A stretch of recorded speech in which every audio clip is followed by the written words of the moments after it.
Listen, I'm gonna tell y'all what's the real, so just y'all would know. Yao Ming was a phenom, Patreons. Now, the thing about Yao Ming is what David Stern wanted to have happen. While Adam Silver is basically shadowing him and learning from him and watching him, you had Stu Jackson, a lot of these players who was watching what Yao Ming was doing. They were watching almost in awe that Yao was coming to America to play with the United States. This is going to be tremendous for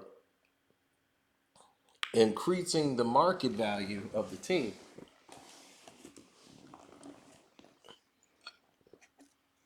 After winning in China and dominating in China, to make the decision to go to the NBA was huge.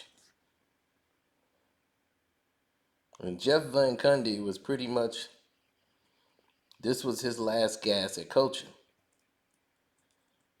People said, "Oh, his coaching style is dated. He's too hostile."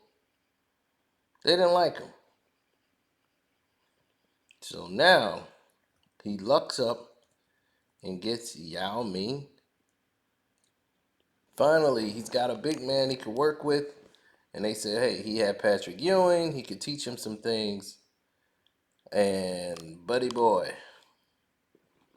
this was incredible.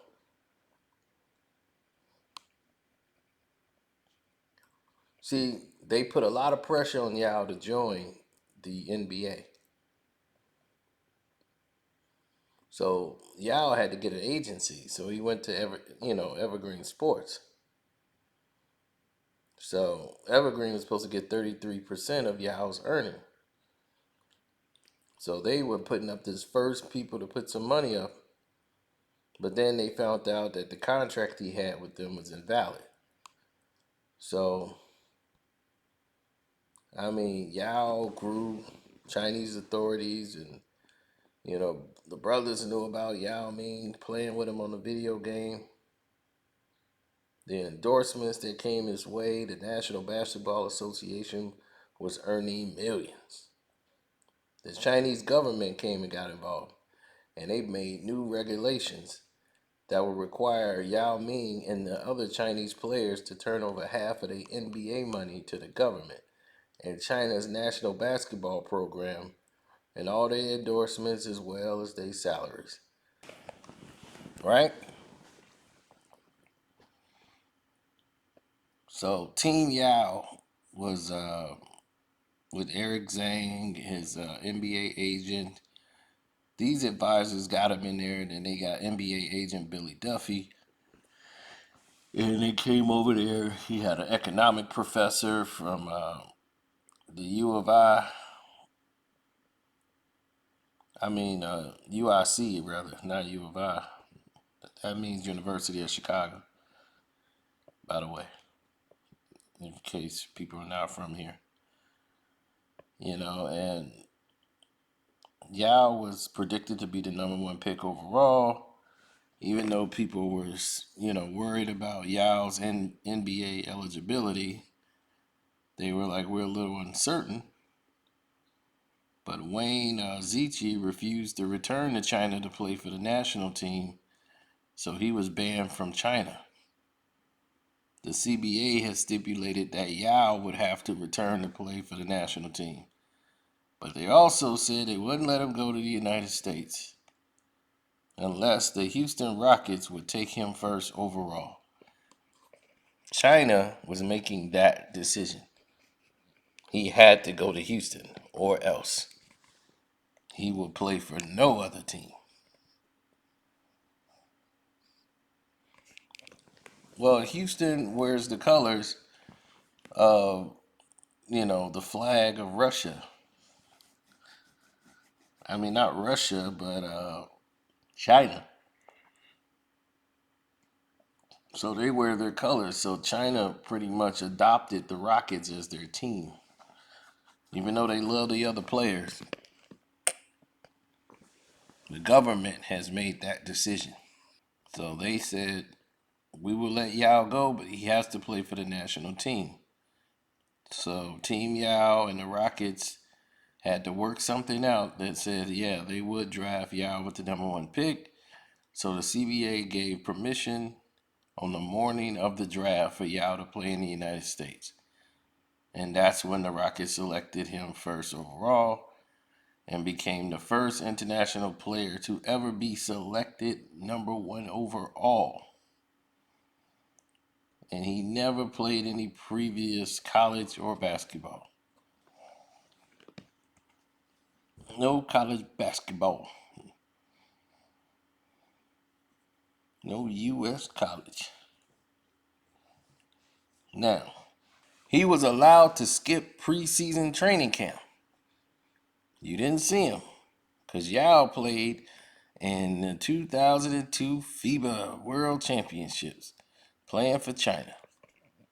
So he was allowed to skip.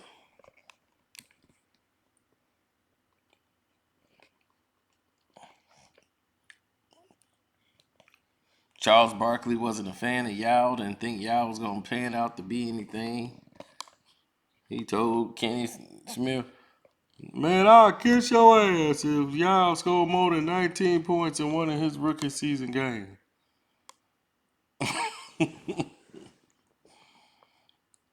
And Yao, his first game against the Pacers, he didn't score any points. He grabbed 2 rebounds.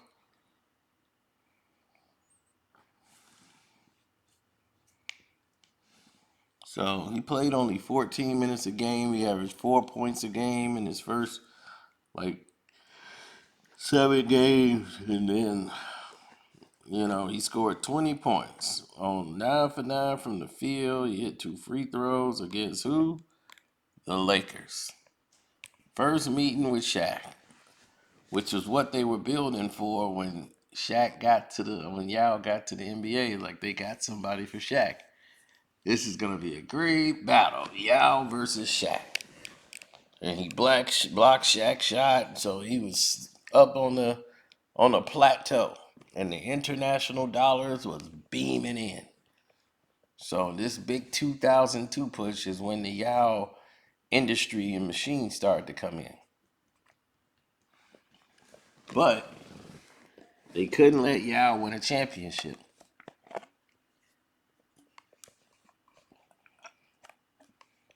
David Stern would not let that happen. Mark Cuban, who was a big baby, often complained about Yao Ming and bitterness because he wanted him on the on the Mavs. And here it is, the Rockets are getting all this love. That wasn't cool for him. Van Gundy noticed that, Mark Cuban was the one leading the charge for the referees to start loading up on calls against Yao in the playoffs. And it didn't make any sense. Not to Yao, not to anybody. And Yao felt like he failed them. And they were like, no, you didn't fail us. You just told us the truth. You did right. So after that, things changed.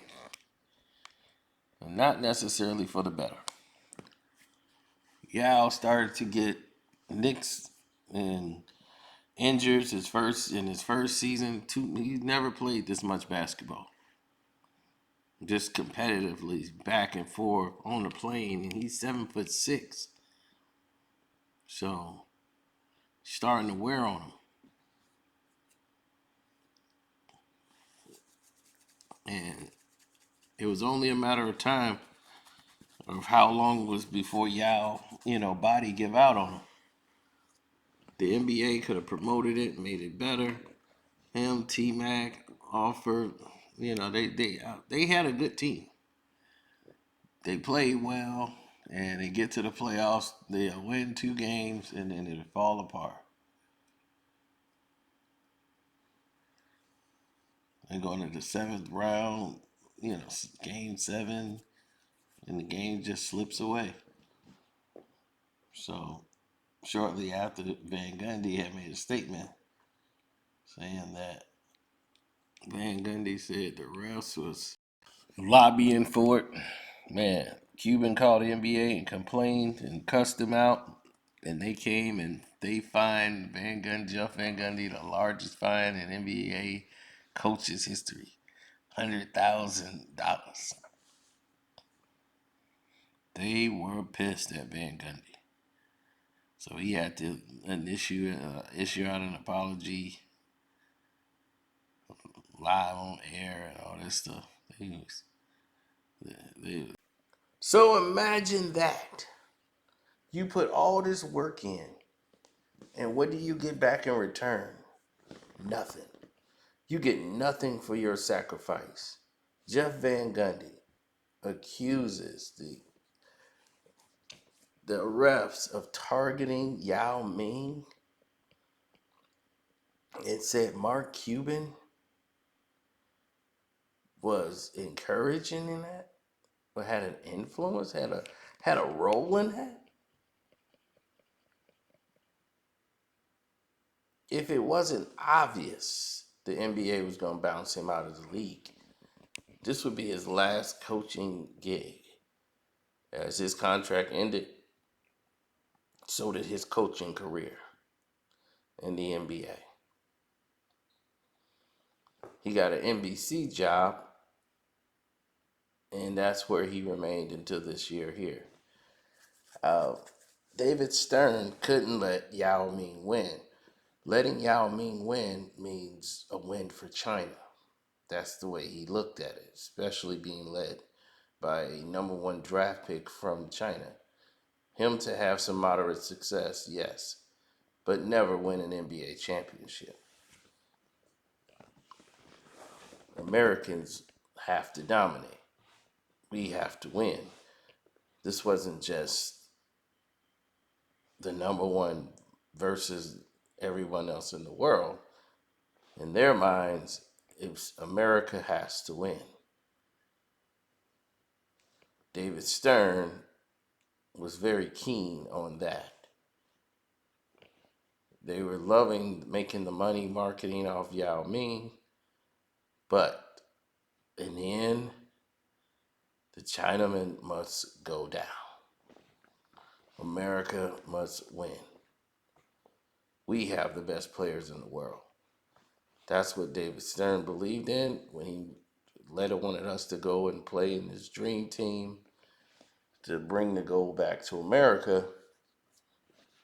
They have to see Americans winning to know America is still the place.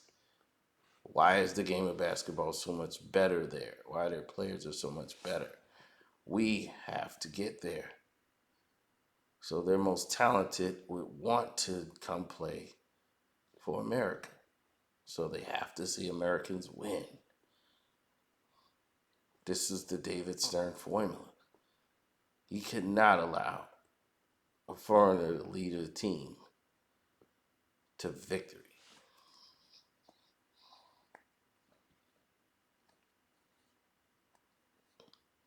Especially from a rival country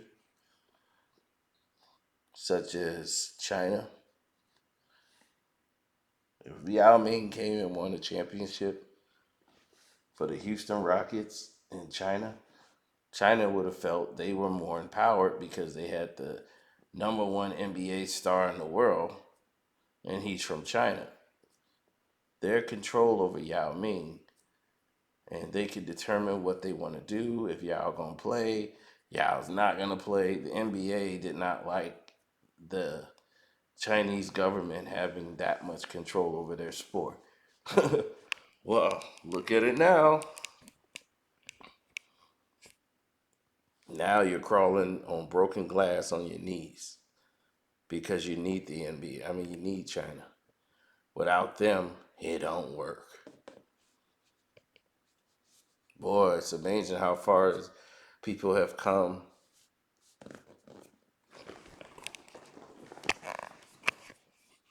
But this is where we fall into Patreons. This is how far the ball falls. and drops. Now, I want to say thank you guys for tuning in. But yes, this geopolitics is the reason why Yao Ming was being over officiated. Especially against the Lakers, Shaq had to beat Yao. They were not going to let him lose in a series to Yao Ming. But they created their rival for Shaq.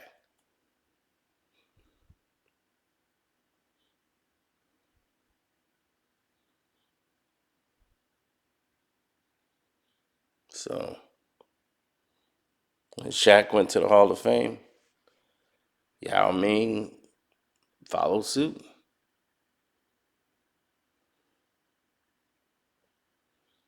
Yao had already became a basketball Hall of Famer playing internationally. So it didn't matter what he did in the NBA. But he helped expand the game. Right along with Stephon Marbury, the Starberry. These guys pushed the envelope forward. So other guys didn't have to make those type of decisions. They made the hard call. And now they beloved forever, immortalized in another country. But the NBA had a little bit more grit then. Don't worry, we got more to come for y'all later. Just wanted to give y'all this nugget. It's your boy Carceno. I'm out.